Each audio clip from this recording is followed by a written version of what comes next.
you look at most academies, they won't specialize in a position until they're 14, 15, 16. Even then, they'll probably have a couple.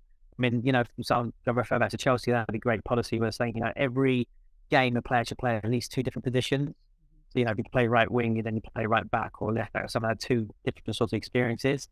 Particularly in the foundation phase, the youngest player, it does develop players. So, for example, I'm working with a young guy at the moment who wants to be a professional footballer from Georgia. He's a centre back, and then we're just recently, now this week, he's going to play the central midfielder, because that's just going to give him different experiences and challenges and different ways to develop. And that's what you want. You need to be flexible, resilient, and everything like that. So it definitely should be playing. It's difficult. Yeah, I mean, listen, there's always exceptions to the rules, but I'd say always be aware if you're just going to focus and just play in one position. They could be like, unbelievable strike types, like Michael Owen or, Alan Shearer or Harry Kane. I mean, Harry Kane was famous for the position of the Eagles, growing up. Is that a difficult thing to communicate to parents who, like... Yeah, I mean, if you're trying to, yeah, definitely. But I always say to even when I'm working with players, you're talking about employability. So, if you have like a right winger who can play right back as well, you might get a job. You might be more than trying to get a job. If you're a striker, I can also play at a centre back or, I mean, it's just when I'm working with players, it can't hurt to develop that. You don't put all your eggs in one basket. So if you are a striker, that's fair enough. But in the modern game, often teams play with one number 9. They're going to be very limited. There's less opportunities. But if you're a number 9 who plays 7 or an 11 as well, or even as a ball, it's going to add value to yourself. And like I say, people say, right, more times going to be a bit more. So not as a great example, Blake came on, he was a right wing, he loves playing inside, came on Chelsea the other day and he started off as left wing, it's a different side of when he plays, but similar position, but you need to have that quality to be able to provide anywhere on the pitch, basically. Yeah.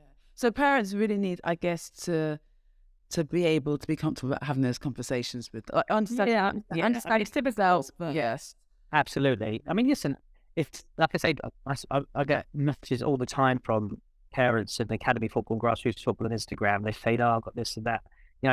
It's okay to go and ask a question. Say, "Hi, I noticed this on the weekend.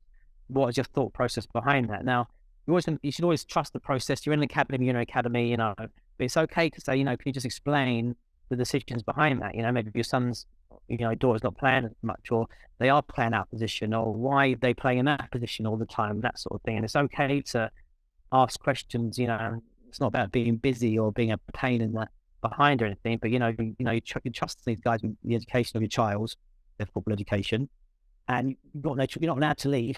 You're signed, you're basically like golden, they have handcuffs. You're not allowed to go to another club and not happy. So unless they release you, so it's fair enough to go and ask questions. Just say, I want to understand a bit more rationale about why the decision, and then clubs will generally tell you that. It should be open for that.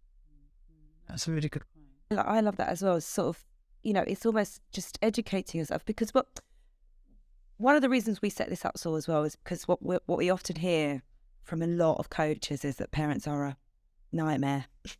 Yeah, parents. Yeah. If the coach say what's the biggest challenge in academy football, most coaches will say the parent. Yeah. And why is that? But that's because the outliers are the ones who are the pain. You do get your one or two. They're always on the more extreme end who do make things challenging, which are a bit overbearing, like say maybe their behaviour touch lines, or the kind of going in and going out and wanting to being a little bit too OTT about things. So and I suppose, but it's contradicted my last point about the Christian thing, but I suppose it's a standard place. You're just like demanding, right? This is unacceptable, this and that, and so the main things come, like say, I think parents tend to panic sometimes, and it's fair enough. I suppose you've only got one. If you're lucky, majority of people only get one, opportunity at this. If you're lucky enough to be in an academy setup, you've only got one, so parents don't want to get it wrong, which is fair enough. And when they see their children dip, maybe they panic even more because they realise maybe there's an issue, or when they are really doing really well fire, and then they want to. Then again, sometimes they've got to be challenged. They're the best one, and not getting special treatment, that sort of thing. So it's just comes with the territory, really. And academies are used to dealing with the parents, but comes with the territory.